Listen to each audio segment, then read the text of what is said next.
வணக்கம், நான் உங்கள் சோபனா வெங்கடேசன். கலர் நெஸ்ட் 1023 சேனலுக்கு உங்களை அன்புடன் அழைக்கிறேன். இன்றைக்கி ரொம்ப சிம்பிள் அண்ட் ஈஸியாக டைஜஸ்ட் ஆகிற மாதிரியான ஒரு ஃபுட்டு தாங்க. 1 part ரசம் சாதம், அதுக்கப்புறம் பேபிகார்ன் 65. இதுதான் சிம்பிளாக செய்ய போகிறேன். வாங்க இப்போ ரசம் சாதம் செய்யலாம். அதுக்கு தேவையான இன்க்ரீடியன்ட் சொல்லிடுறேங்க. Oil, ghee, turmeric extract juice, கொத்தமல்லி, கறிவேப்பிலை, பச்சை மிளகாய், கொஞ்சம் சின்ன வெங்காயம், மிளகு 1 ஸ்பூன், ஜீரகம் 1 ஸ்பூன் இடித்து வச்சுருக்கேன், பூண்டும் தட்டி வச்சுருக்கேன், 2 காஞ்ச மிளகாய், 2 மீடியம் சைஸ் தக்காளி, பெருங்காயம், கொஞ்சம் சாம்பார் பொடி, அவ்வளோதான். இப்போ நம்ம சமைக்க போயிடலாம். இப்போ ஒரு சின்ன குழிக்கரண்டி அளவு எண்ணெய் விட்டுக்கிறேங்க.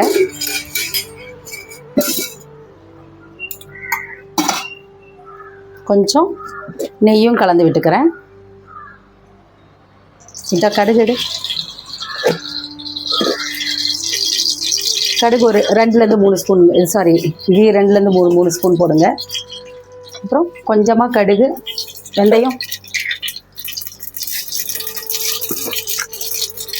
சும்மா ஒரு பிஞ்சு. இப்போ நம்ம என்ன பண்ண போகிறோம், வெங்காயம், 2 காஞ்ச மிளகாய், பூண்டு,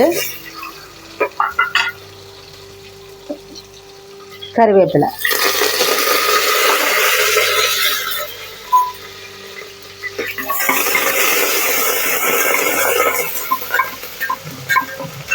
நல்லா வதக்குறோங்க. வதக்கிட்டு 2 பச்சை மிளகாய் அப்படியே முழுசாகவே ஆட் பண்ணலாம்.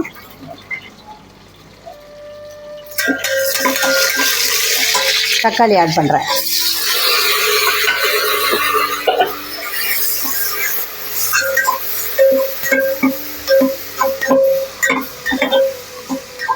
இது வதங்குறதுக்கு கொஞ்சம் கல்லுப்புங்க.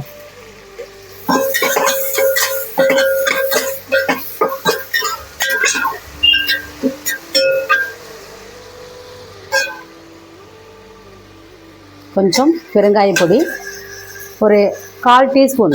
கட்டி பெருங்காயமாக இருந்தால் ரொம்ப டேஸ்ட்டாக இருக்கும். 1/4 டீஸ்பூன் நம்ம போட்டுக்கலாம்.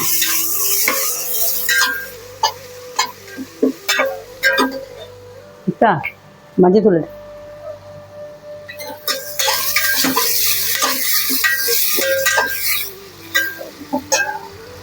இந்த டயத்தில் நம்ம என்னென்ன பொடி ஆட் பண்ணுறோன்னு சொல்கிறேங்க.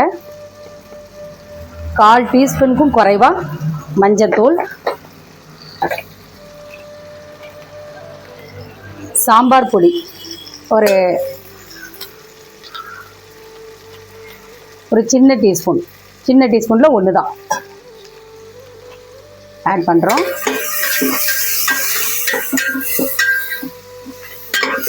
நல்லா வதங்குது பாருங்கள். வாசனை பயங்கரமாக இருக்குங்க. இப்போ இதுதான் முக்கியமானதுங்க. மிளகு 1 ஸ்பூன், ஜீரகம் 1 ஸ்பூன். இதை நல்லா தட்டி வச்சுருக்கேன். மிக்சியில் போடல, அம்மியில் தட்டி வச்சுருக்கேன், இடிக்கல்ல.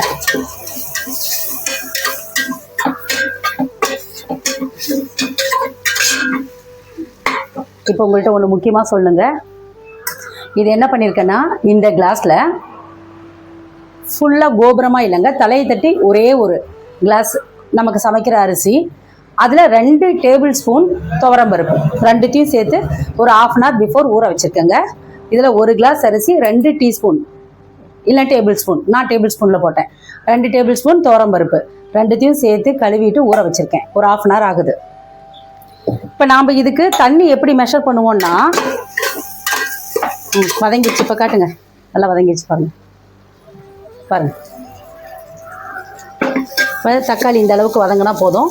ஏன்னா நம்ம குக்கரில் வேறு விசில் விட போகிறோம். இப்போ நம்ம என்ன பண்ண போகிறோம்னா, இந்த டர்மரின் ஜூஸ் இருக்குது பார்த்தீங்களா, இந்த ஜூஸும் தண்ணிக்கு கணக்காகும். இந்த புளி தண்ணி, அதாவது இப்போ 1 கிளாஸ்க்கு நான் 4.5 கிளாஸ் தண்ணி வைக்க போகிறேன். கரெக்டாக 1 கிளாஸ் இருக்குங்க. புளி தண்ணி 1 கிளாஸ், 1 கிளாஸ் விட்டாச்சு. 2 3 4 கிளாஸ் தண்ணி விட்டுருக்கேன்.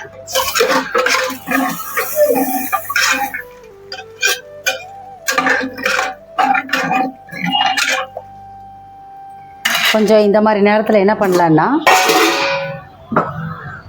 இந்த கொத்தமல்லியோட தண்டு பகுதியை மட்டும் நம்ம இதில் ஆட் பண்ணிக்கலாம்.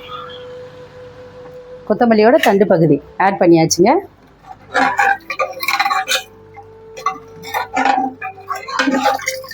இப்போ நம்ம டேஸ்ட் பார்த்துக்கலாம். உப்பு புளி காரம்லாம் எப்படி இருக்குன்னு சொல்லி பார்த்துக்கலாங்க.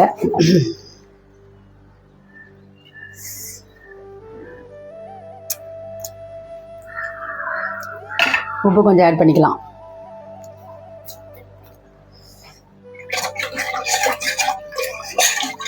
சிம்பிளுங்க, ரொம்ப ஈஸியாக. எங்கேயாவது வெளியே போயிட்டு வந்து நமக்கு செரிமானம் ஆகலை அப்படின்னா இந்த 1 பாட் குயிக்காக செஞ்சிடலாம். 1 பாட் ரசம் சாதம்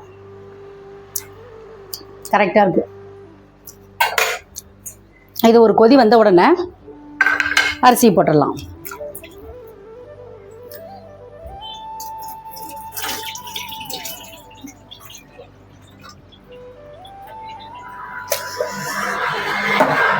கொதி வரட்டும்.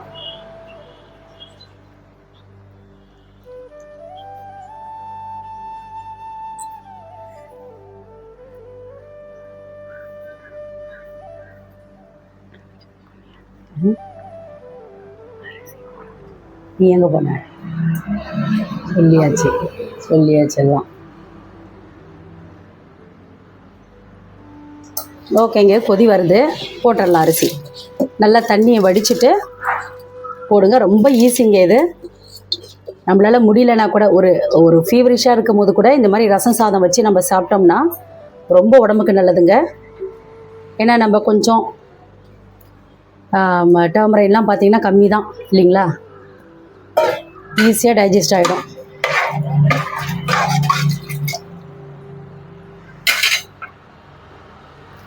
மீதி கொத்தமல்லியை லாஸ்ட்டாக போட்டுக்கலாங்க. கொஞ்சம் பெருங்காயம் மேலே போட்டுக்கலாம். ஆட் பண்ணிட்டேன், இருந்தாலும் கொஞ்சம் நல்லாயிருக்கும். இப்போ நான் லிட்டை க்ளோஸ் பண்ணுறேங்க. விசில் வரட்டும். நான் 1 கிளாஸ்க்கு 4 கிளாஸ் தண்ணி வச்சுருக்கேன். விசில் வந்ததுக்கப்புறம் உங்கள்கிட்ட நான் காட்டுறேன். கட் பண்ணிட்டீங்களா? இப்போ ஒரு விசில் வந்துருக்குங்க. இது 2வது விசில். நான் சிம்மில் வைக்கிறேன். அவ்வளோ ஒரு வாசனையாக அரோமாவாக இருக்குது. ரொம்ப கனகனன்னு வருது. ஆமாம், அதே சொல்கிறேன் வீட்டுக்காரன். ஓகேங்க, இப்போ இது சிம்மில் இருந்து ஆஃப் பண்ணிவிட்டு அப்புறம் காட்டுறேன். இப்போ வந்து வாங்க, இப்போ ரசம் சாதம் 2 பெரிய விசில் வச்சு சிம்மில் வச்சு இறக்கியாச்சு. எப்படி இருக்குன்னு பார்க்கலாம்.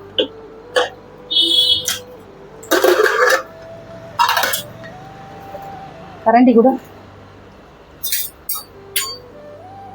ரொம்ப பர்ஃபெக்டாக வந்திருக்குங்க. நான் 4 கிளாஸ் வச்சேன். ரொம்ப தண்ணியாக வேணாம். நம்ம கரண்டி போட்டு இப்படி மசிச்சோம்னா ரொம்ப குழைவாக வந்துடும். நல்ல வாசனை எப்படிங்க இருக்கு? ரொம்ப நல்லா இருக்கு. இதோ குழைவா வந்துருச்சு. இல்லை குழஞ்சிருச்சு. அவ்வளோதான். கரண்டி போடணுங்க. இப்படி நம்ம பொங்கலுக்கு என்ன பண்ணுவோம், இப்படி தான் போடணும். சூப்பராக இருக்கு, நல்ல வாசனை. இப்போ நம்ம அதுக்கு மேலே என்ன பண்ண போறோம்னா கொத்தமல்லி ஆட்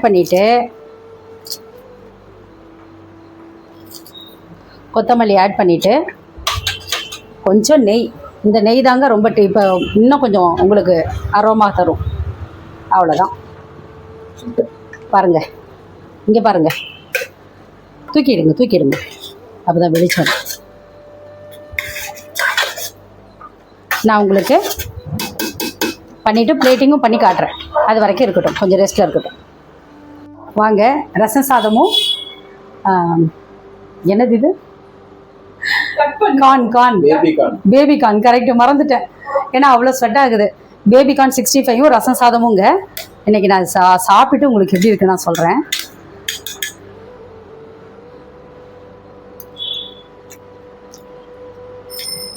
பர்ஃபெக்டாக இருக்குது,